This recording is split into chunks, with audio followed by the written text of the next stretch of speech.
Oh, this is the granddaddy of them all. You ought not judge. First of all, logically, what's the problem with the claim?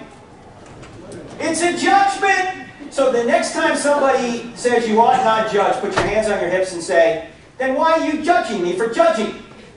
Because it's a judgment. You say, oh yeah, well didn't Jesus say don't judge? Let's assume the New Testament documents are reliable for a second.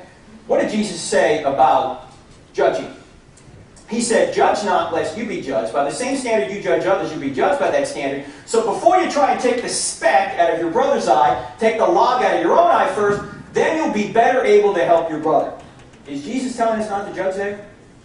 No, He's telling us to judge. He's telling us to take the speck out of our brother's eye. That involves making a judgment. He's simply saying get the log out of your own eye first, then you'll be better able to help your brother. So this is not a command not to judge. It is a command on how to judge. In other words, don't judge hypocritically. If you've got that problem in your life, get out of your life first, then go help your brother. Jesus elsewhere in John 7:24 says, stop judging by mere appearances and make a right judgment. It'd be complete suicide to say don't make judgments. Everybody in here has made judgments all day. You probably made 100 judgments today between right and wrong, good and evil, safe choices from dangerous choices. You'd be dead already if you didn't make judgments. Everybody makes judgments. Richard Dawkins makes judgments.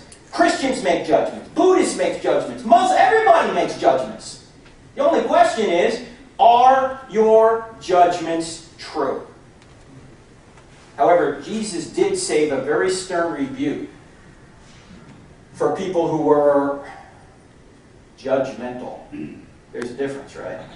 Having the attitude that you're better than everybody else and you're going to look down on everybody else. And who had that attitude in the New Testament that Jesus went after?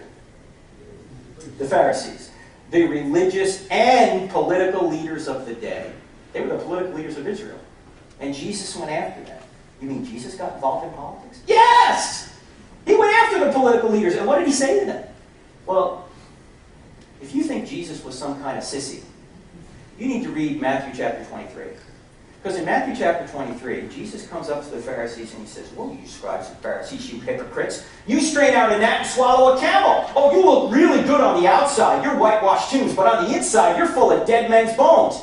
You go a mile to make a convert, and once you make them a convert, you make them twice as much a son of hell as you are. How will you avoid being condemned to hell?